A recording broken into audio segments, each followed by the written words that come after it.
Good evening, welcome. Had a little issue there with getting this set up, so we're just a couple minutes late. But anyway, welcome. Welcome. Thank you for joining us. For those who were here last week, we did Mark's Gospel. The last 2 weeks, we did the first half of it 2 weeks ago and the last half last week. And then tonight we are doing the Gospel of Matthew with an emphasis on chapters 5, 6, and 7 because Matthew emphasizes the teachings of Jesus. And the Sermon on the Mount, those 3 chapters, is some of the main parts of Jesus' teaching. So for those of you that maybe have Bibles that have Jesus' words in red, there wasn't a whole lot of red in Mark because Mark focused on what Jesus did.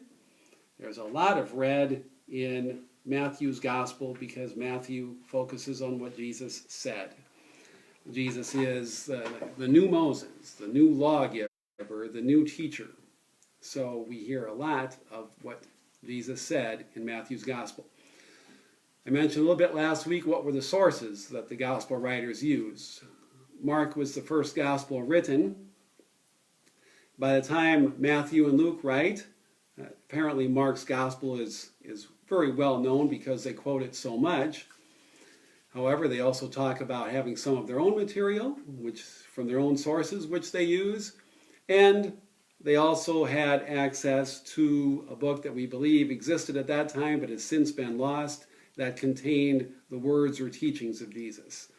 And the reason for that belief is that Matthew and Luke's Gospels are so similar that they must have had a common source which had Jesus' teachings in it, because Mark didn't focus on Jesus' teachings.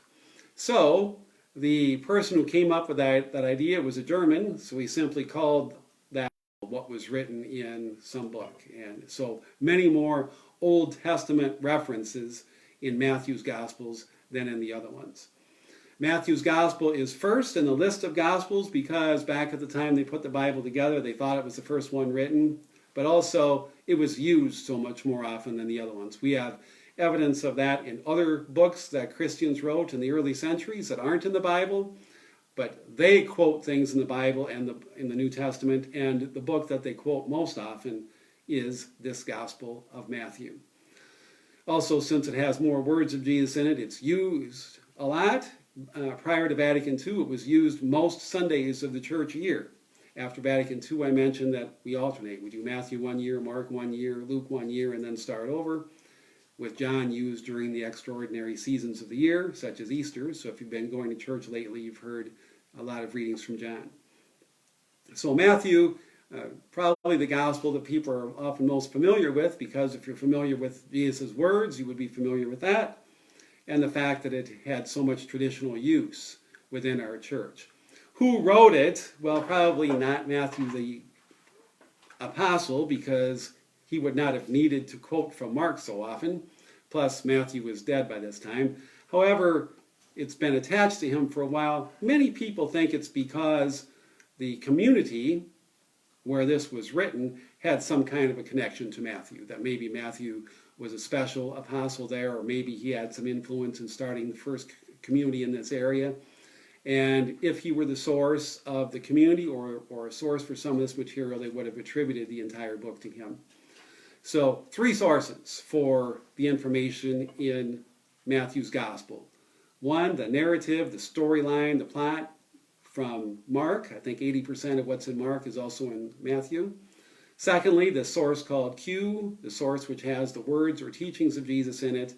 And thirdly, some material that the author had about Jesus from his own that he didn't get from either Mark or from Q. So that we simply call that Matthew material. So he had those 3 as his sources. All right, so last week when we finished Mark, I said, if that's all you knew about Jesus was what you read in Mark, what questions would you have?